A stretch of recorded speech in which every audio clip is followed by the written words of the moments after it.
In honor of Majora's Mask 3D coming out, my first game theory will be discussing the mask itself. So let's get started.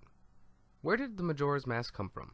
Well, the game never gives us a clear definition of where exactly the mask does come from.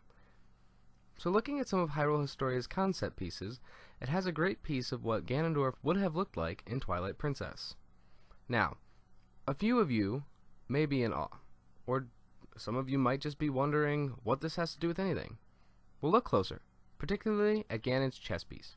That's right, his chest piece has a great resemblance to Majora's Mask. This opens up a huge door for possibilities for connections, or in this case, origins. Looking at the official timeline, it's also pointed out that something that many people suspect, which is Link being the hero's spirit in Twilight Princess. So let's look at that timeline. Majora's Mask and Twilight Princess are on the same branch of the timeline. Ultimately, there might be a bigger connection than just the hero spirit teaching his descendant sword techniques. But what could it be? Well, let's take a look at Midna.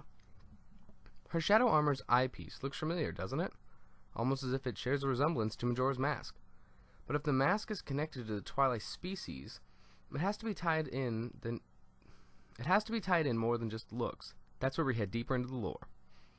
Eons ago, the Twilight were a group of dark sorcerers of unknown ethnicity, referred to as Dark Interlopers, who were condemned to the Twilight Realm by the Golden Goddesses of Hyrule as punishment for their misgoverned attempt to use magic to claim the Triforce. Their old magic became known as the Fused Shadow.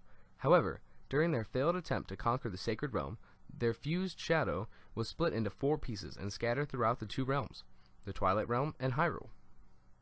The tribe lived and evolved into the Twilight Realm for centuries in isolation, mere shadows of what they once were.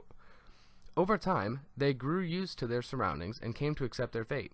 While some learned to love the beautiful place that can only be found in Twilight, it drove other inhabitants mad.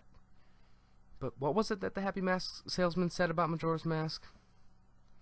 The mask is an ancient artifact that was used by an ancient tribe for its bewitching rituals, but the mask's wicked power became so great that it was sealed away to prevent a great catastrophe. However, since the ancient tribe vanished, no one accurately knows the true nature of its power. The mask has been used for bewitching trials for a dangerous and ancient tribe. However, it was left behind when the tribe suddenly vanished. The tribe vanished for one reason. The Golden Goddesses Din, Nayru, and Furore banished the Twilight to the Twilight Realm for their deeds.